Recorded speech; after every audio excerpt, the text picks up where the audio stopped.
yang menyebabkan dia meninggal, ya. Dia biasa berkata, "Wahai Aisyah, aku masih merasakan sakit."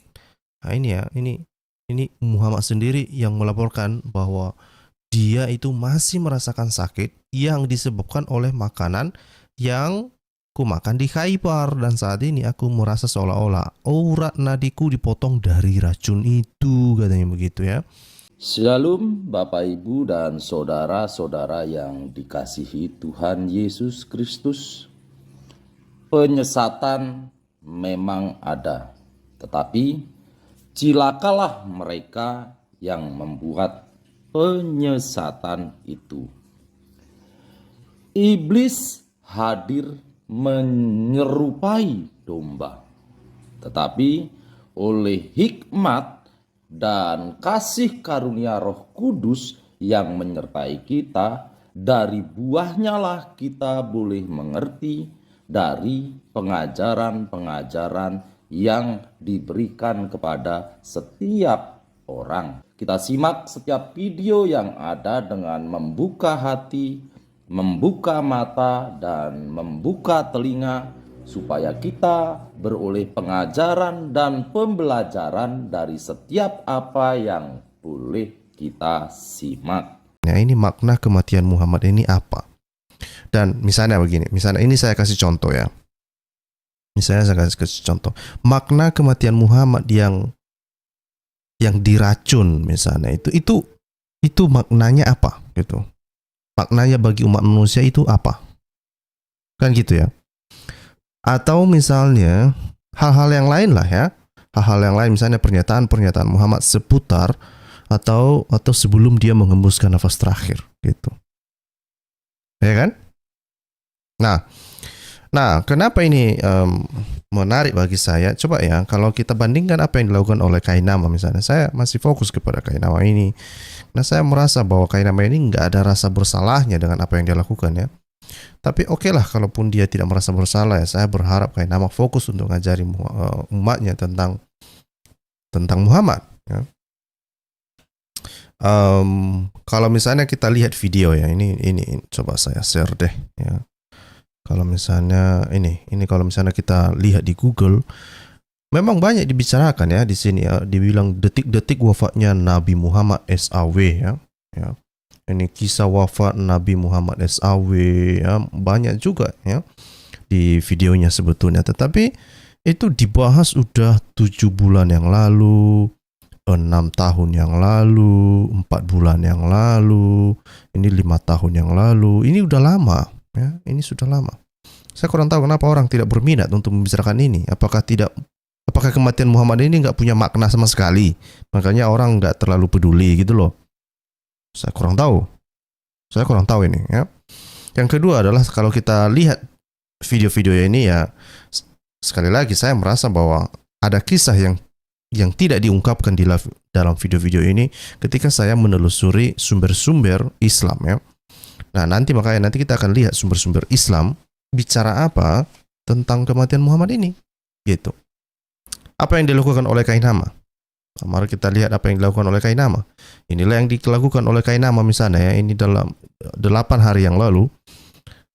Justru Kainama lebih sibuk untuk membicarakan tentang Tuhan Yesus. Ini ya, ini misalnya ketika dia membahas misalnya, selamatkan Yesus dari orang Kristen. Lalu kemudian dia memberikan gambar Yesus yang disalib di sana ya. Saya kurang tahu. Padahal kan harusnya kan misalnya Kainama kan bisa memberitahu umatnya, selamatkan Muhammad dari racun begitu. Kan begitu ya. Coba ya, saya berharap Muslim mendengarkan ya. Misalnya kasih tahu sama Kainama, kenapa tidak membahas misalnya, ayo selamatkan Muhammad dari racun gitu. Karena begini, ini faktanya adalah bahwa sekalipun misalnya katanya ini dalam hadis ya, katanya daging sapi itu berbicara kepada Muhammad setelah ini ya, setelah dia makan ya. Tapi kan ini udah terlambat, udah dimakan Muhammad kan. Mana tahu hal itu bisa diundo, kalau macam di komputer itu kan diundo ya kan. Saya berharap Kainama gitu deh. Atau setidaknya mungkin ada parodi atau ini untuk supaya umatnya itu bisa merasakan apa namanya itu ya, merasakan bagaimana misalnya Muhammad itu merasakan sakit, ya kan hadis membicarakan hal itu kan, ya kan. Misalnya kan kalau kita baca hadis ya, dikatakan bahwa Aisyah melaporkan bahwa Muhammad itu menderita sampai 3 tahun sebelum dia meninggal itu, dan dia menderita oleh karena racun itu kan. Dan bukan hanya itu, dia bilang bahwa nadinya itu kayak macam diiris-iris katanya begitu. Ya saya sih berharap ya mungkin misalnya Muslim bisa memperagakan itu ya, misalnya bikin parodinya mungkin. Ya kan Muslim kan selalu mengejek-ngejek, misalnya mengolok-olok misalnya ketika orang Kristen memperingati hari kematian Yesus Kristus, lalu orang Kristen biasanya itu kan membuat parodi ya, membuat ini ya parodi, ada orang yang diserupakan dengan Tuhan Yesus lalu disalib kan gitu ya. Saya berharap sekali misalnya Muslim itu juga ya, kan itu akan seru itu ya. Kan itu akan seru itu. Misalnya kan oke, ada orang panitia menyediakan daging kambing. Ada panitia yang menyediakan racun. Terus ada orang yang diserupakan itu makan daging yang udah diracun itu, lalu dia merasa kesakitan di urat nadinya gitu. Karena ini itu kan membantu umat untuk bisa membayangkan bagaimana sakitnya Muhammad itu ketika dia kena racun gitu ya. Saya sih gitu, harapan saya kepada Kainama lah. Mungkin Kainama bisa menjadi ketua tim untuk memimpin umatnya untuk memperingati kematian Muhammad ini, iya kan? Kan gitu. Ya. Nah, selain itu, ya daripada begitu ya, itu kan hanya himbauan saja kepada para polemikus Muslim, salah satunya Kainama ya, daripada menghabiskan waktu untuk hal-hal yang tidak berguna lah ya. Bantulah umatmu untuk mengerti tentang kesakitan yang dialami oleh Muhammad ketika dia makan racun itu ya. Gara-gara daging kambing sih katanya, kambing guling katanya begitu ya, kambing guling. Kalau kita lihat hadis, kalau kita baca di hadis katanya itu adalah kambing guling ya. Oke, tapi tanpa berpanjang-panjang ya, kita langsung sajalah ke materi ya hari ini. Ini detik-detik kematian Muhammad ya, dan saya mengacu kepada salah satu tulisan yang ditulis oleh Silas ya. Ini akan saya share. Ya, ini judulnya adalah Kematian Muhammad ya. Nah, ini saya akan bacakan ya, dan sambil nanti kita akan resapi. Ya, ini dan saya berharap teman-teman yang ada di live chat milikilah rasa iba ya kepada Muhammad yang mengalami kesakitan yang inilah ya, dan terutama kepada Muslim ya, milikilah rasa kasihan kepada Muhammad karena karena istri yang melaporkan bahwa Muhammad ini sepertinya menderita coy ya, menderita dia setelah dia makan racun ya. Kalau kamu nggak iba juga, wah ini harus dipertanyakan ya. Oke. Mari kita lihat ya. Dikatakan di sini bahwa Muhammad wafat pada tahun 632 Masehi. Ia meninggal akibat diracun. Nah, itu yang makanya saya bilang tadi ya. Dia meninggal akibat apa? Diracun. Makanya saya bilang, ya diparodikan dong ya. Ia meninggal akibat diracun setelah penyerangan dan penaklukan pemukiman Yahudi di Khaybar. Waduh, diracun gara-gara mau melakukan penyerangan? Waduh, kok bisa begini? Sekitar 2 bulan sebelum serangannya terhadap Khaybar, Muhammad gagal dalam usahanya untuk pergi ke Mekah. Kegagalan ini mengakibatkan perjanjian Hudaybiyah dengan orang Mekah. Nah, beberapa waktu yang lalu saya pernah membahas tentang perjanjian Hudaybiyah ini ya. Jadi di dalam perjanjian Hudaybiyah ini sebetulnya itu adalah sebuah perjanjian yang diadakan dengan orang-orang Mekah, dan itu semacam gencatan senjata gitu ya. Tapi pengikut-pengikut Muhammad ini mereka tidak senang dengan apa yang dilakukan oleh Muhammad. Mereka bilang kenapa gitu ya. Mereka tidak senang dengan perjanjian itu. Maka untuk menyenangkan perasaannya ini ya, menyenangkan perasaannya pengikut Muhammad bilang ayo kita serang Khaybar gitu ya. Padahal orang-orang Khaybar itu bukan ini ya, bukan um, um, bukan bukan ancaman bagi Islam pada saat itu. Ya, kalau kita baca hadisnya itu orang Khaybar pada saat itu justru mereka, dan bahkan Muslim sendiri melaporkan bahwa orang Khaybar pada saat itu mereka tidak tahu yang mereka alami saat itu. Mereka kocar-kacir. Karena mereka sebetulnya orang Khaybar itu cuma petani gitu. Mereka petani, pagi mereka bawa ini ya, mereka bawa keranjang untuk bertani. Mereka tidak punya alat perang gitu. Datang Muhammad pagi-pagi dibilang Allahu Akbar katanya, lalu mereka menyerang. Ya kan? Dan bukan hanya itu, mereka melakukan penyiksaan ya, torture ya, mereka torture ya, penyiksaan terhadap salah satunya itu bendaharanya ini ya, bendaharanya orang Khaybar itu. Ada, kalau kita lihat hadis ada dua tujuan penyerangan Muhammad pada saat itu ya, selain dari tujuannya untuk menyenangkan pengikutnya ya, gara-gara kesal oleh karena perjanjian Hudaybiyah ini ya. Tujuan pertama itu ya kata Muhammad ya, ketika dia ditanya kenapa kita menyerang Khaybar, lalu Muhammad mengatakan untuk menegakkan agama Allah katanya gitu coy ya. Jadi itu kayak semacam memaksa orang untuk masuk agama Islam lah kan. Makanya ketika mereka serang, lalu mereka memaksa orang Khaybar itu untuk masuk Islam. Dan kalau mereka tidak mau masuk Islam katanya, mereka boleh masih di situ, tapi mereka harus memberikan hasil buminya atau hasil pertaniannya itu kepada orang Islam pada saat itu. Tujuan yang kedua itu adalah yaitu tadi mencari harta ya, sampai-sampai bendaharanya itu disiksa ya. Nah, oke, kita lanjut ya. Biar tidak terlalu lama, kita langsung saja. Dia kembali terhina di mata orang Mekah dan di benak rakyatnya. Itu yang saya bilang tadi. Untuk membangkitkan semangat kekalahan mereka, Muhammad mengatakan kepada para pengikutnya bahwa peristiwa di Hudaybiyah benar-benar sebuah kemenangan. Nyatanya, wahyu lain yang nyaman diberikan kepada Muhammad sebagai bukti bahwa itu benar-benar sebuah kemenangan. Namun Allah tidak dapat mengirimkan barang-barang orang Mekah sebagai carahan. Jadi sekalipun Muhammad mengklaim bahwa perjanjian Hudaybiyah itu adalah kemenangan bagi mereka, tapi ya pengikutnya itu mereka tetap aja ini ya kesal ya, karena ya mereka tidak dapat apa-apa kan, karena justru mereka tidak dapat rampasan kan. Jadi Muhammad mengatakan kepada para pengikutnya bahwa mereka akan menyerang dan menjarah pemukiman Yahudi yang lebih lemah di Khaybar. Kenapa orang-orang Khaybar ini lemah? Ya mereka petani ya, mereka tidak punya kekuatan apa-apa, dan itu bukanlah sebuah ancaman bagi keberadaan Islam pada saat itu. Dan ini menarik sebetulnya. Ketika ini kita pertanyakan kepada Muslim, mereka terus membela, dan ketika kita pembelaan mereka bilang bahwa ini orang Khaybar ini adalah ancaman bagi Muslim, dan orang Khaybar ini yang memulai gara-gara kepada Muhammad. Nah itu sebetulnya pembelaan yang sering sekali kita dengar dari Muslim.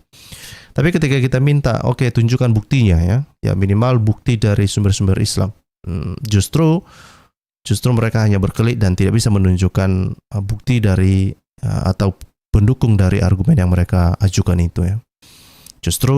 Justru dokumen menunjukkan atau literatur menunjukkan bahwa ya orang Khaybar itu orang-orang lemah dan bukan ancaman ya bagi keberadaan Islam pada saat itu. Nah, sekitar 6 minggu kemudian ya, ini perhatikan, sekitar 6 minggu kemudian Muhammad memimpin pasukannya dan menyerang orang-orang Yahudi saat mereka dalam perjalanan untuk bekerja di pohon kurma mereka. Jadi orang Yahudi ini petani mereka ya. Jadi mereka mau pergi untuk berladang lah ya, mereka berladang. Tapi datang Muhammad, dia memimpin pasukannya nyerang orang-orang Yahudi di Khaybar, coy, ngeri ini. Ya, Khaybar adalah pemukiman yang dipertahankan oleh sejumlah benteng yang terpisah satu sama lain. Satu persatu pasukan Muhammad merebut benteng ya. Akhirnya beberapa orang terakhir menyerah padanya. Muhammad memenggal beberapa pemimpin pemukiman Yahudi. Salah satu pemimpin dalam kurung itu Kinana disiksa untuk diungkapkan di mana harta karun disembunyikan. Kemudian ketika Kinana hampir mati, Muhammad memerintahkan agar dia dipenggal.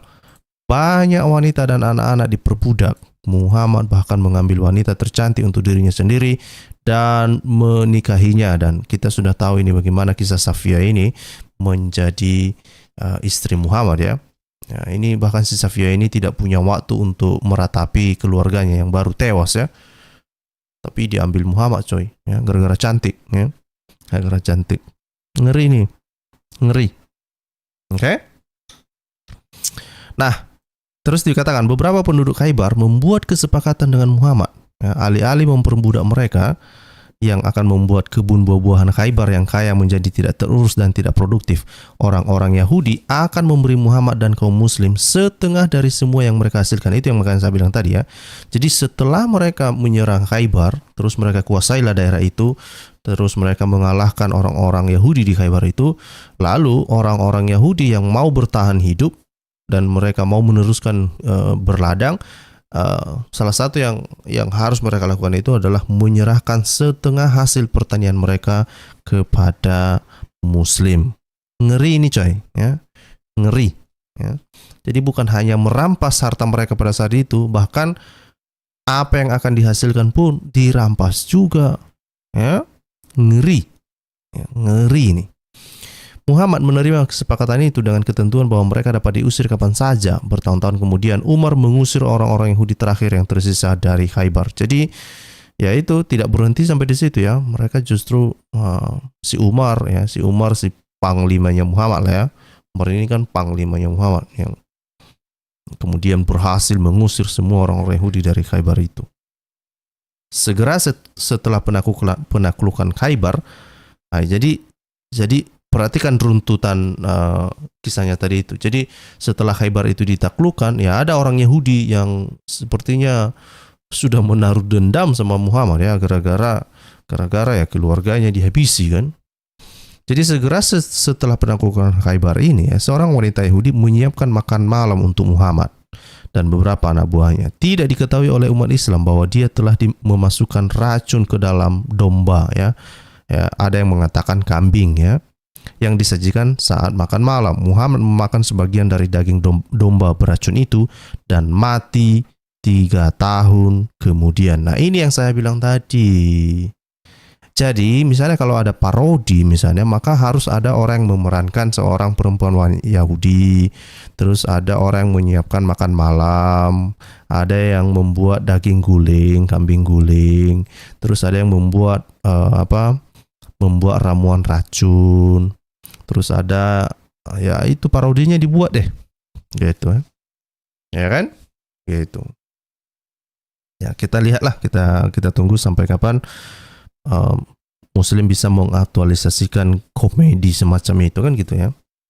Nah, mari kita lihat lebih dalam lagi ya, lebih detail informasi tentang hal ini ya. Nah, ini di dalam sumber ini sebetulnya ada dibagikan beberapa sub ya. Ini di bagian pertama membahas tentang keracunan Muhammad, kemudian firasat kematiannya, kemudian Muhammad Jibril berdoa untuk kesembuhan Muhammad dan masa kematian Muhammad. Jadi ini menarik ya, ini sangat detail ya. Nah, ini dikatakan misalnya ada informasi-informasi yang diperoleh dari beberapa hadis ya, hadis sahih ini ya. Misalnya dari Sahih Bukhari ya, kemudian dari biografi Ibnu Ishaq ya, ini sirah ya, sirah Rasulullah, kemudian dari Ibnu Sa'd ya, kitab Al-Tabakat Al-Kabir ya, ini adalah sumber-sumber yang digunakan. Kemudian At-Tabari ya, ini ada ini ya, kitab sejarah yang ditulis oleh At-Tabari ya. Kemudian, nah ini memang sejarah yang ditulis oleh At-Tabari ini ada 39 volume ya. Ini saya belum habis membacanya ya, tetapi beberapa volume saya sudah baca. Misalnya volume 39 saya sudah baca, 37 juga saya sudah baca. Semuanya memang belum saya baca, tapi saya membaca beberapa volume saja dari yang ditulis oleh Tabari ini. Oke. Kemudian sumber yang lain itu adalah misalnya dari hadis Sahih Muslim ya. Nah, ini juga merupakan hadis-hadis yang banyak digunakan dan banyak dipercaya oleh Muslim sebagai hadis yang dapat dijadikan sebagai rujukan untuk mengetahui tentang kehidupan Muhammad ya. Nah, kita langsung di bagian pertama ya. Ini tentang keracunan. Ya, keracunan. Bagaimana keracunan ini?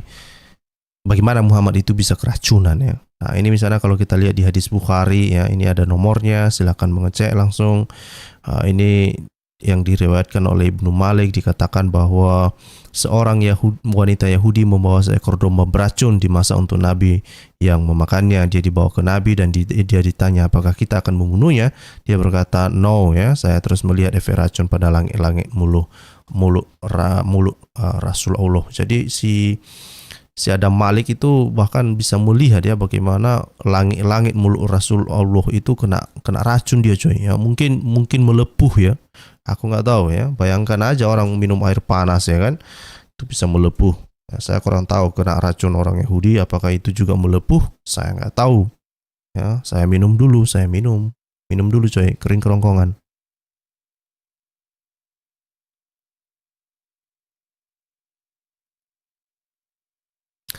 Kemudian ada hadis yang berikutnya, misalnya hadis Bukhari ya. Hadis Bukhari diriwayatkan oleh Abu Hurairah. Ya, Abu Hurairah ini kan seseorang yang meriwayatkan hadis paling banyak ini ya, selain daripada Aisyah ya. Nah, Abu Hurairah mengatakan bahwa ketika Khaybar ditaklukkan, seekor domba panggang beracun dipersembahkan kepada Nabi sebagai hadiah. Jadi orang Yahudi ini pandai juga dia ya. Dia bilang sama Muhammad, ini hadiah gua coy. Lalu Nabi memerintahkan, biarkan semua orang Yahudi yang pernah ada di sini berkumpul di hadapanku. Orang-orang Yahudi kumpulkan bla bla bla bla ya. Dan kemudian dia mencoba mencari tahu lah siapa yang meracuni ya. Nah, dan kemudian dibilang sini ya, mereka berkata kami, kalau di dalam hadis ini dijelaskan ya kenapa wanita Yahudi itu meracuni Muhammad ya. Misalnya begini ya, ini misalnya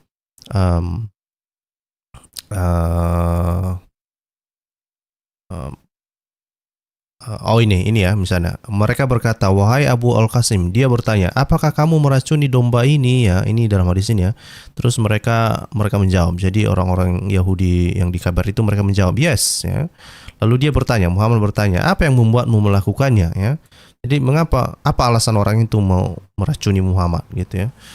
Mereka berkata, kami ingin tahu ya, kami ingin tahu jika Anda ini pembohong dalam hal ini, kami akan menyingkirkan Anda, dan jika Anda seorang nabi, maka racun itu tidak akan membahayakan Anda, katanya ya. Nah, dan kita sudah tahu ya bagaimana racun itu membahayakan Muhammad ya. Makanya banyak orang Yahudi itu ya tidak mau percaya sama Muhammad ya. Makanya sampai-sampai ada hadis yang lain kan mengatakan bahwa Muhammad mengatakan begini, bahwa kalau misalnya ada 10 saja orang Yahudi percaya kepadanya, maka dia bisa membuat semua orang Yahudi percaya sama dia. Nah, itu artinya apa? Kurang dari 10 yang percaya kepada Muhammad. Ya itu ya. Kita lanjut ya. Ini ada juga dari Ibnu Sa'ad ya. Ibnu Sa'ad ini tadi mengatakan hal yang sama, menceritakan bagaimana Muhammad itu kena racun ya. Ini juga dari Ibnu Sa'ad halaman 249 juga mengatakan hal yang sama ya. Dia kena racun ya. Halaman 250 juga dikatakan hal yang sama, dengan mengatakan bahwa ya orang Yahudi itu memberi alasan. Dia bilang bahwa saya pikir jika Anda seorang nabi, Allah akan memberitahu Anda, dan jika Anda berpura-pura, saya akan membebaskan orang-orang dari Anda. Ketika Rasul Allah merasa sakit, dia sendiri dibekap ya. Oke, jadi ada banyak. Saya pikir ini banyak sumbernya, dan saya yakin sekali setidaknya para ustadz sebetulnya sudah tahu tentang kisah ini. Tapi bagi muslim awam, mereka tidak tahu ini ya. Mereka berpikir Muhammad itu meninggal normal-normal saja ya. Mereka berpikir Muhammad itu meninggal normal-normal saja, padahal itu gara-gara apa? Kena racun. Nanti kita akan lihat juga ya beberapa fatwa ya. Apakah benar, apakah ulama-ulama ataupun cendekiawan muslim mengakui bahwa Muhammad itu meninggal gara-gara racun atau tidak ya. Itu nanti kita akan lihat fatwanya ya. Misalnya juga dari At-Tabari ya, volume 8 itu diceritakan hal yang sama ya. Kemudian misalnya dari At-Tabari volume 8 halaman 124, itu juga dikatakan hal yang sama bahwa Muhammad itu kena racun ya. diracun waktu dia makan daging kambing yang disajikan oleh orang Yahudi itu, ya. Nah, ini yang berhubungan dengan firasat kematiannya, ya. Ini dikatakan misalnya dari Ibnu Abbas lah. Ibnu Abbas ini kan orang penting ini kan, orang penting sepupunya Muhammad lah, ya. Umar bin Al-Khattab biasa membiarkan Ibnu Abbas duduk di sampingnya. Jadi Abdurrahman bin Auf berkata kepada Umar, kami memiliki anak laki-laki yang mirip dengannya. Umar menjawab, aku menghormatinya karena statusnya yang kamu tahu. Umar kemudian bertanya kepada Ibnu Abbas tentang arti dari ayat suci ini ketika datang pertolongan Allah dan penaklukan Mekah. Ibnu Abbas menjawab, itu menunjukkan kematian Rasul Allah yang beritahukan Allah kepadanya. Ya, ini terkait dengan ayat Al-Quran, ya. Umar berkata, aku tidak memahaminya kecuali apa yang kamu pahami. Diberikan oleh Aisyah, Nabi dalam penyakitnya di mana dia meninggal biasa berkata, oh Aisyah, saya masih merasakan sakit yang disebabkan oleh makanan yang saya makan di Khaybar, dan saat ini waktu saya merasa seolah-olah aorta saya dipotong dari racun itu, ya. Jadi Nabi sendiri itu kayak merengek lah dia mungkin sama istrinya kan. Mungkin dia pengen dibantu oleh istrinya. Aduh Aisyah, tolonglah gua coy, ini sakit gua ini, nadi gua kayak macam dipotong-potong ini coy, gitu ya, gitu ya. Makanya ya, yang di live chat yang belum kawin segera kawin ya, supaya ketika kamu sakit ada yang menolong gitu ya. Jangan asik-asik nonton YouTube terus tapi lupa kawin ya, jangan gitu. Muhammad aja kawin, ya, 9 lagi. Tapi ya kalau kamu orang Kristen ya jangan ikuti Muhammad ya, 1 aja udah cukup. Oke. Nah ini ya, masih banyak sumber-sumber yang lain bagaimana itu ya, bagaimana Muhammad itu katanya itu sih Muslim berpikir bahwa kematian Muhammad itu diprediksi katanya begitu ya. Misalnya dari Tabari dikatakan ya, ketika Nabi kembali ke Madinah setelah melakukan haji penyelesaian, dia mulai mengeluh sakit karena perjalanan yang diizinkan setelah haji. Berita tentang penyakit Nabi menyebar. Kemudian bulan Muharram Nabi mengeluh sakit yang menyebabkan dia meninggal ya. Nah, terus yang menariknya adalah bahwa sepertinya Gabriel, bukan Gabriel sebenarnya ini Jibril ya. Gabriel itu berbeda dengan Jibril ya. Kita tadi sudah mendengarkan pernyataan orang Yahudi ya, bahwa Jibril itu bukan Gabriel ya. Tapi ya ini kan terjemahan ya. Dan Muslim berpikir bahwa Jibril itu adalah Gabriel ya. Nah ternyata Jibril ini katanya itu ikut mendoakan kesembuhan Muhammad ya. Jibril ikut mendoakan kesembuhan Muhammad, tapi sepertinya tidak manjur ya. Sepertinya tidak manjur. Misalnya kalau kita baca di dalam Ibnu Sa'd halaman 263 dikatakan sesungguhnya selama sakitnya Nabi membacakan Al-Mu'awwadatian surah 113 dan 114 dan meniupkan nafasnya ke tubuhnya sambil menggosok-gosok wajahnya ya. Nah padahal sebetulnya kan Muhammad sendiri yang mengatakan sebetulnya ya, kalau kamu makan 7 apa itu? Ajwa itu. Ajwa itu apa ya? 7 buah ajwa katanya itu kamu akan terbebas dari racun dan sihir ya. Ya mungkin apes pada saat itu ya. Muhammad nggak sempat makan buah ajwa itu mungkin ya. Mungkin kita nggak tahu. Ya. Nah apa yang terjadi ya, Muhammad kemudian membacakan ayat Al-Quran ya, surat Al-Quran ya, surah 113 sama surah 114 ya, nggak mempan juga coy ya. Nggak mempan juga. Dan itu bacaan itu dipercaya sebagai doanya Jibril ya. Doanya Jibril misalnya begini ya, di dalam Ibnu Sa'd halaman 265 dikatakan bahwa Rasul Allah jatuh sakit dan dia yaitu Jibril melantunkannya berkata, dengan nama Allah aku berdoa untuk menangkal darimu setiap hal yang merugikanmu dan dari setiap iri hati dan dari setiap kejahatan matamu, dan Allah akan menyembuhkanmu. Tapi ya sekalipun Jibril sudah ikut untuk mendoakan Muhammad, tapi nggak mempan juga coy. Mungkin kekurangan buah ajwa itu ya, atau neglect seed ya. Neglect seed itu apa sih? Apa ya? Kedelai hitam ya. Ya, kedelai hitam ya gitu. Harusnya kan Muhammad terbebas dari situ. Masa sih mereka nggak punya stok pada saat itu, gitu ya. Ya. Nah, ini juga masih hal yang sama. Ini sebetulnya adalah sumber-sumber yang mengatakan bagaimana Jibril itu mencoba untuk membantu Muhammad, tapi tidak berhasil ya.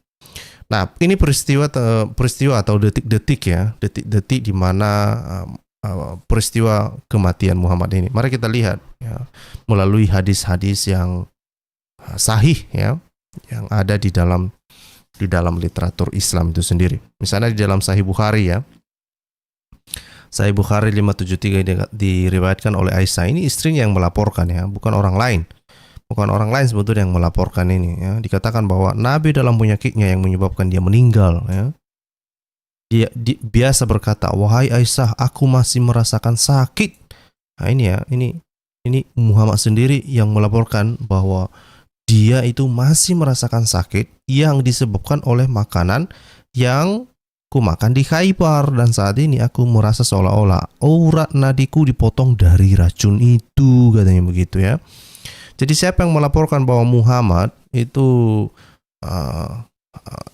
meninggal gara-gara efek racun? Ya dia sendiri ya, sekalipun banyak muslim itu menolak ya, denying ya tentang peristiwa ini. Mereka mengatakan, oh tidak, nggak mungkin racun itu yang membuat Muhammad meninggal. Itu kan racunnya kan sampai 4 tahun ya. Tapi kalau kita lihat hadis-hadis itu yang saya bilang tadi, kalau misalnya kita lihat hadis-hadis sahih, misalnya dari Sahih Bukhari ataupun Sahih Muslim, itu justru menegaskan ke kita secara tertulis ya, secara tersurat, dikatakan bahwa memang Muhammad mengaku dia merasakan sakit yang disebabkan oleh makanan yang dia makan di Khaybar, dan dia merasa bahwa seolah-olah urat nadinya itu dipotong dari racun itu. Ngeri nih coy, ngeri ya, derita juga dia ya. Saya kurang tahu mana lebih sakit ya, sakit yang dialami oleh Muhammad atau sakit yang dialami oleh Ahmad Didat. Ahmad Didat saya nggak tahu, karena aku dengar Ahmad Didat waktu dia sebelum meninggal dia sampai bisu, dia katanya begitu ya. Saya kurang tahu mana lebih menderita orang ini ya. Silahkan dicari tahu lah ya. Nah terus ini dari Bima ya, dibilang Bima begini, wahai Aisyah, aku merasakan seperti putus urat nadiku, beb sayang, katanya.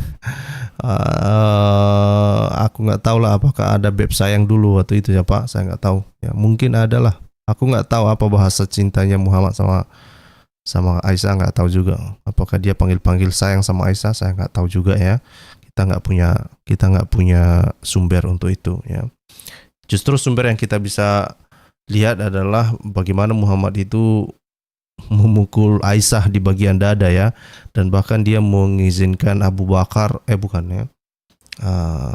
Bakar kan memukul dia di hadapannya juga ya. Jadi memang Aisyah itu justru melaporkan hal-hal yang tidak mengenakan sama dia ya. Ya, dan saya tidak pernah membaca sekalipun Muhammad memanggil sayang sama Aisyah ya. Jangan kita mengarang hadis lah ya. Ini dari Ibnu Hisam ya. Ibnu Hisam ini maksudnya ini dari Sirah Nabawiyah ya, yang ditulis oleh Ibnu Hisam halaman 678. Nah, apa yang dikatakan di dalam Ibnu Hisam? Sementara hal-hal demikian, Rasul mulai menderita penyakit yang dengannya Allah membawanya ke kehormatan dengan kasih sayang. Apa yang dia maksudkan untuk sesaat sebelum akhir Safar atau awal Rabiul Awal ya, hal itu dimulai begitu saya beritahu ketika dia pergi ke Baikul Gargak di tengah malam dan berdoa untuk yang mati.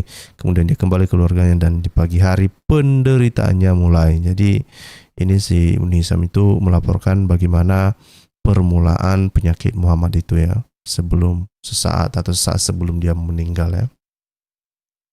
Nah, selanjutnya di halaman 679 Ibnu Hisam mencatat bahwa ya, penyakit Rasul semakin parah dan dia sangat menderita. Waduh, ini makanya saya bilang tadi, masa sih muslim tidak iba? Ya inilah, ambil bagian di dalam merasakan sakit atau derita yang dialami oleh Muhammad karena racun.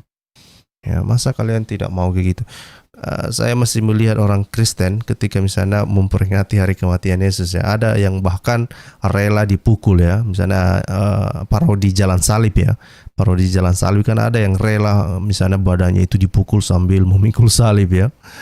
Ya orang Kristen sih bang, saya juga apa ya, merasa bahwa itu bagus juga ya, supaya orang-orang sebetulnya itu membantu memvisualisasi bagaimana orang melihat ya, bagaimana kematian Tuhan Yesus itu, dan ketika dia memikul salibnya dan dia mengalami penderitaan ya. Tuhan Yesus ketika dia meninggal, disalibkan, dia menderita bahkan sampai mati, orang Kristen tidak malu loh. Ya, orang Kristen tidak malu, dan orang Kristen mengakui itu bahwa memang ya, Yesus mengalami kematian. Tapi kan yang membuat orang Kristen bangga itu kan bukan pada kematiannya itu ya, tapi ya pada kebangkitannya. Artinya apa ya? Ya manusia bisa membunuh kemanusiaan ya. Yesus dalam keadaannya sebagai manusia, tapi mereka tidak sadar bahwa yang mereka hadapi juga adalah Allah ya. Itulah makanya ya Allah nggak bisa mati ya, dia bangkit. Dia membangkitkan dirinya ya, dan beberapa ayat yang lain mengatakan bahwa Roh Kudus membangkitkan Yesus. Artinya apa? Ada kesatuan kerja ya di dalam Allah Tritunggal ya, yang sehingga membuat Yesus Kristus itu bangkit dari kematian, mengalahkan kematian ya. Nah, bagaimana dengan Muhammad? Itu makanya saya bilang, bagaimana dengan Muhammad ini ya? Masa dibiarkan menderita sendirian gitu ya? Kasih ini dong, atau divisualisasikan dong kepada Muslim kan, supaya Muslim bisa merasakan sakit apa yang dialami oleh Muhammad kan, gitu ya.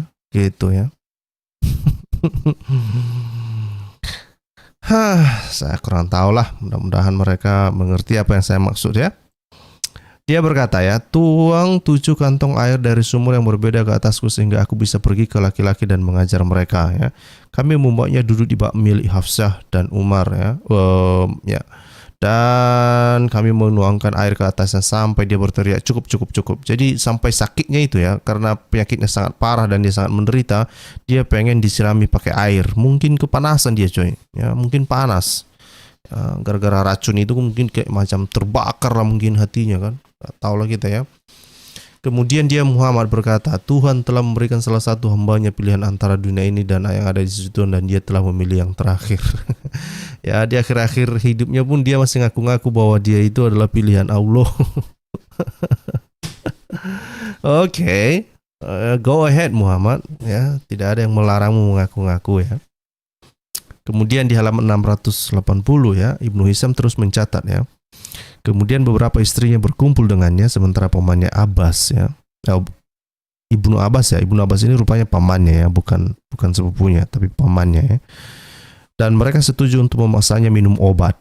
Ya, ada minum obat padahal kan nggak perlu sebetulnya obat ya. Tinggal makan 7 ajwa itu ya. Atau neglecid ya. Neglecid kan kata Muhammad kan bisa, itu adalah sebuah obat ya. Tapi Muhammad bilang ya, obat kecuali kematian. Jadi menurut Muhammad itu kematian itu adalah sebuah penyakit. Terserah Muhammad lah ya kan, suka-suka dia. Kemudian Ibnu Abbas berkata, biarkan aku memaksanya. Tetapi mereka melakukannya. Ketika dia sembuh, dia bertanya siapa yang telah memperlakukan yang seperti itu. Ketika mereka memberitahu dia bahwa itu adalah pamannya, dia berkata, ini adalah obat yang dibawa wanita dari negara itu, dan dia menuju ke arah Abyssinia, Ethiopia. Ketika dia bertanya mengapa mereka melakukan itu, pamannya berkata, kami takut kamu akan terkena radang selaput dada. Radang selaput dada maksudnya apa ini? Radang selaput dada ini apakah tuberkulosis ya?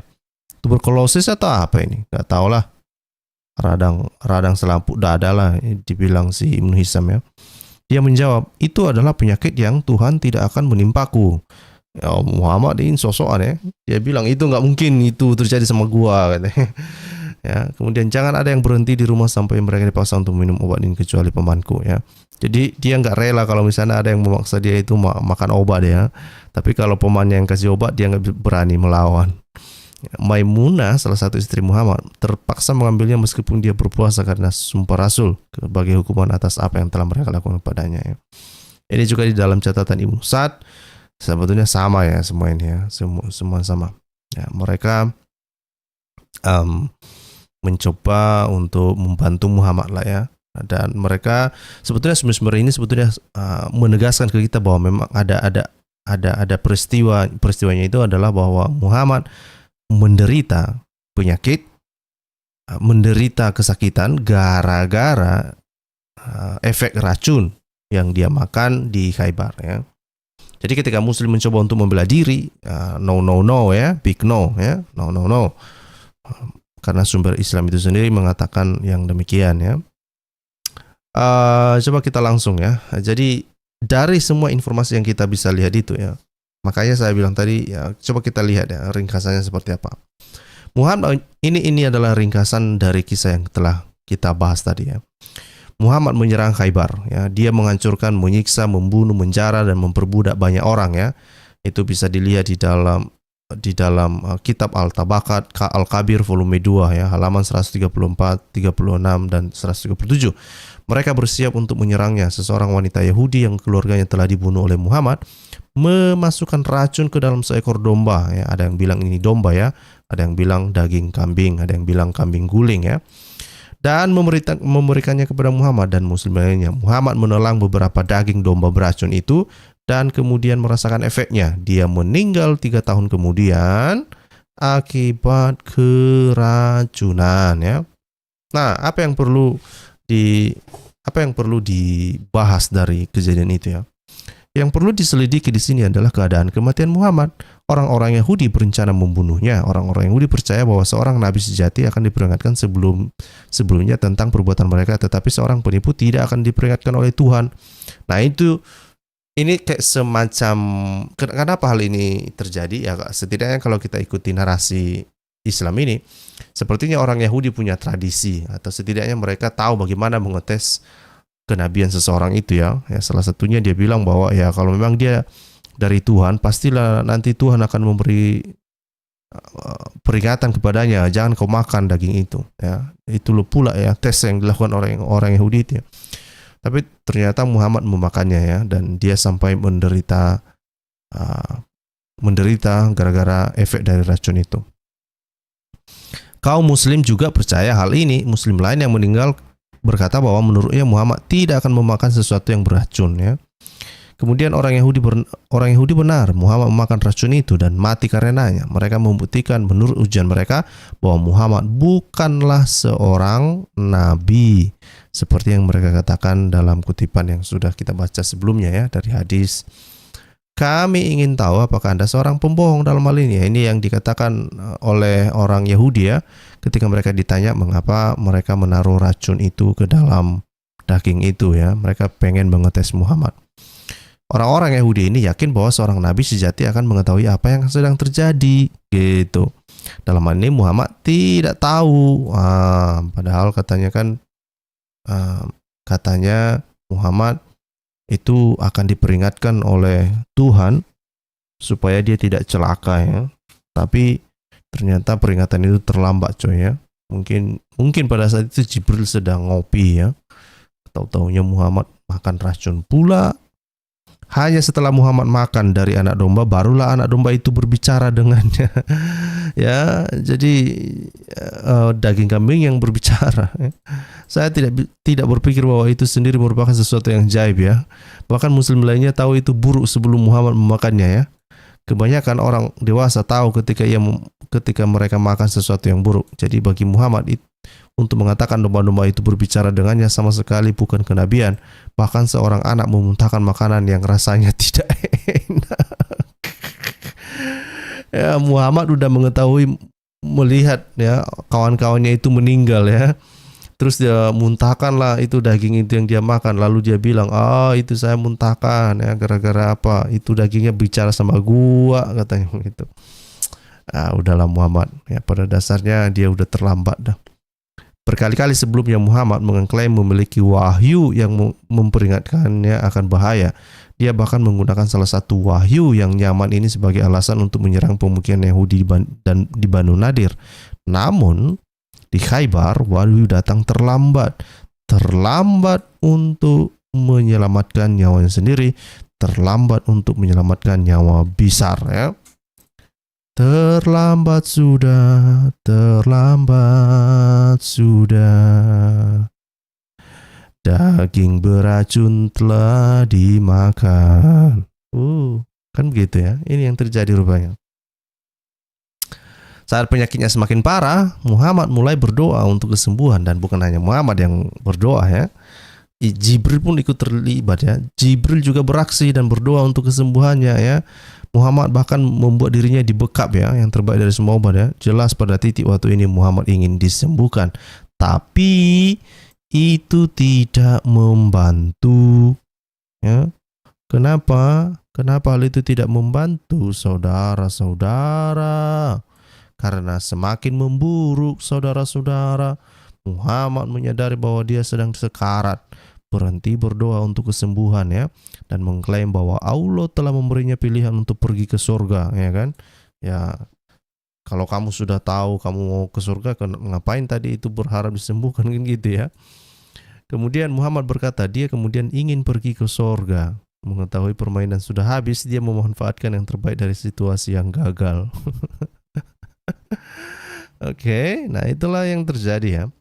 Firasat awal Muhammad tentang kematiannya lebih mirip dengan kata-kata kosmis seorang mistikus, ya. Tidak ada yang pasti yang pernah dikatakan tentang mereka sampai setelah kematiannya yang mendekat, ya. Mungkin dia pernah melihat kematian seperti ini sebelumnya dan mengetahui hasilnya. Tidak perlu seorang nabi atau wahyu untuk mengetahui bahwa kematian sudah dekat, ya. Nah, ini sebetulnya menarik, ya. Karena kenapa ini menarik dan ini poin ini penting.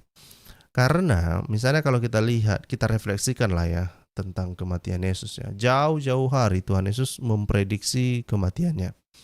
Dan bukan hanya dia prediksi kematiannya, Tuhan Yesus mengatakan bahwa kematiannya itu telah dinubuatkan, gitu, ya. Yesus mengatakan bahwa biarlah genap apa yang ada di dalam kitab suci, katanya begitu, ya. Jadi Tuhan Yesus tahu apa yang terjadi dan dia tahu kenapa itu terjadi dan itu ada dampaknya, ya. Nah, saya kurang tahu ini dampak kematian Muhammad gara-gara racun ini apa, ya. Gitu, ya. Poin dasar saya adalah orang Yahudi membuktikan bahwa Muhammad bukanlah seorang nabi sejati. Dia berusaha untuk sembuh, dia mencoba obatnya dan wujudnya, menumpangkan tangannya, doanya, doa Aisyah dan bahkan doa Jibril, tetapi pada akhirnya dia meninggal karena racun. Lihat pertanyaan ini. Jika Muhammad benar-benar seorang nabi Tuhan, mengapa dia tidak menangkap racun itu sebelum memakannya? Nah, ini juga pertanyaan yang sering sekali saya tanya ketika saya bertanya kepada muslim tentang peristiwa ini. Ya, kenapa wahyu itu datangnya terlambat, coy? Udah dimakan duluan, barulah dagingnya ngomong. Kenapa? Ada apa? Ya. Nah, kemudian yang kedua apa? Jika Anda percaya bahwa adalah kehendak Tuhan bagi Muhammad untuk memakan racun itu, bersama dengan Bisar, mengapa Muhammad mencoba untuk sembuh? Jadi ini semua berkontradiksi, ya. Tidak mungkin juga. Dan bukan hanya itu, ya. Jibril berdoa agar Muhammad juga sembuh, tetapi Allah tidak menjawab doa itu. Jadi kita bisa simpulkan itu bukan keinginan Allah, kan? Atau bukan disengaja oleh Allah. Mengapa Jibril tidak mengetahui kehendak Allah? Mengapa Jibril berdoa jika Allah telah memutuskan kematian? Who knows, ya. Mengapa Muhammad memaksa muslim lainnya untuk meminum obat yang diberikan kepadanya? Salah satunya adalah salah satu istrinya dan dia sedang berpuasa. Dia memaksanya untuk berbuka puasa dan minum obatnya juga. Bukankah ini terdengar penendam dan picik? Ya, gara-gara Muhammad dipaksa oleh pamannya untuk minum obat, lalu disuruhnya orang lain untuk minum obat juga. Termasuk misalnya itu istri yang sedang puasa disuruhnya untuk minum obat, hanya gara-gara dia dipaksa minum obat ketika dia sakit. Come on Muhammad. Masa kamu sakit hati gara-gara itu? Orang mau membantu lu supaya sembuh, kamu sakit hati pula. Mengapa sebelum kematiannya Muhammad harus mengucapkan kutukan atas orang Kristen dan Yahudi? Ini lebih parah sebetulnya. Jadi menjelang kematian Muhammad pun dia masih mengutuk-ngutuk orang lain ya. Bukankah lebih baik bagi Muhammad untuk berdoa memohon petunjuk bagi mereka? Ini juga terdengar seperti doa yang cemburu dan pahit kepada Allah. Muhammad berdoa dan mengucapkan kutukan, bukannya meminta Allah untuk membimbing orang ya. Ngeri ya. Orang mau meninggal aja mengutuk-ngutuk orang ya. Mengapa radang selaput dada yang merupakan infeksi normal pada selaput paru-paru dianggap berasal dari setan, tetapi diracuni bukan dari setan? Nah ini ya, ini dibuatlah kesimpulan oleh Silas ya. Silas ini yang menulis ini. Silas menyimpulkan begini ya. Muhammad bukanlah nabi sejati. Sekali lagi ya, Muhammad bukanlah nabi sejati, dia adalah nabi palsu. Dia meninggal akibat memakan racun yang tidak dia ketahui. Domba beracun itu terlambat berbicara kepadanya. Hanya ketika dia menyadari bahwa dia sedang sekarat, barulah Muhammad spiritualkan penderitaannya dan kematian yang akan datang. Sebelumnya, dia berusaha sembuh.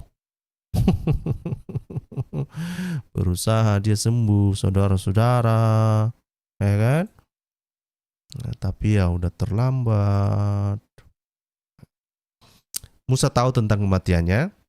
Nah, ini kalau misalnya kita refleksikan terhadap nabi-nabi sebelumnya ya. Musa tahu tentang kematiannya yang akan datang ya. Yesus juga tahu tentang kematiannya di masa depan, ada di dalam Alkitab. Tapi Muhammad tidak tahu apa-apa sampai dia sendiri menyadari bahwa dia akan mati. Itu makanya saya bilang katanya nabi ya, tapi ini peristiwa pun sangat kontras sekali. Rasul Paulus digigit ular berbisa, tapi Paulus tidak menderita akibat gigitan itu. Tangan Allah melindungi Paulus. Bukan tangan Allah ya, tangan Allah melindungi Paulus untuk menyelesaikan pekerjaan yang telah ditetapkan baginya. Muhammad meninggal begitu tiba-tiba sehingga timbul kebingungan tentang siapa yang akan menjadi penguasa negara Islam berikutnya, ya kan? Karena kan khalifah selanjutnya kan mereka saling membunuh kan? Ya, saling membunuh mereka coy. Ya, setelah kematian Muhammad lalu ada khalifah mati dibunuh gitu-gitu. Ya. Sampai hari ini sebagian dari kebingungan itu tetap ada ya. Dunia Islam terbagi sebagian karena masalah ini ya. Makanya kita bisa melihat ada Muslim Syiah, ada Muslim Sunni ya. Hanya gara-gara itu ya bingung semua orang. Bukankah Allah yang membenci perpecahan dalam umat telah melindungi Muhammad cukup lama untuk memastikan bahwa negaranya tetap bersatu dan penerus yang jelas akan disebutkan ya. Nah dan bla bla bla ya. Dan tentu saja Yesus sudah menyampaikan ya tentang keberadaan nabi palsu yang akan datang di dunia dan menyesatkan banyak orang ya. Kemudian kita bisa melihat bagaimana Muhammad adalah seorang nabi palsu ya. Baik Yesus dan Musa mengenal Tuhan secara langsung. Muhammad hanya memiliki roh atau malaikat yang disebut Jibril berbicara kepadanya ya. Jadi sekali lagi Jibril bukan Gabriel ya. Pada akhirnya doa malaikat ini pun tidak dijawab oleh Allah. Mungkinkah Jibril ini mengajarkan agama palsu kepada Muhammad? Mungkinkah Jibril adalah iblis yang menipu atau setan itu sendiri? Biarlah Muslim yang menjawab. Nah kan? Biarlah Muslim yang menjawab. Tugasnya kita apa? Kita mengungkap fakta-fakta berdasarkan sumber-sumber Islam itu sendiri. So, tetap saja kepada himbauan saya berharap Muslim berkenan ya. Kita pengen juga melihat bagaimana Muslim mendemonstrasikan bagaimana kematian Muhammad, membuat sebuah demonstrasi bagaimana Muhammad itu menderita kesakitan sebelum dia meninggal. Dan mungkin saja juga Muslim bisa mendemonstrasikan ya bagaimana Muhammad itu mengutuk-ngutuk orang ya sebelum dia meninggal. Ya kita lihat sajalah, kita tunggu bagaimana Muslim ya, mencoba untuk menjelaskan ini kepada umat. Dan terutama Kainama ya, coba Kainama mungkin jadi pimpro lah ya, pimpro untuk parodi semacam itu ya. Ya, di sini sudah hadir bersama saya ya, Pak Wiwin ya. Biasalah seperti biasa Pak Wiwin memang selalu bersama dengan kita di sini. Selamat malam Pak Wiwin. Apa kabar Pak? Bentar, ada apa ini? Wah, selamat malam Pak Wiwin. Apa kabar Pak? Shalom, selamat malam Bro Scott. Suara saya terdengar Bro Scott? Yes, sebentar. Terdengar Pak, terdengar. Oke ya, selamat malam juga ya rekan-rekan di live chat. Iya. Saya ucapkan terima kasih telah menonton video ini sampai habis. Dukung terus channel Hati yang Gembira dengan cara like, komen, dan subscribe. Tuhan Yesus Kristus memberkati kita semua. Amin.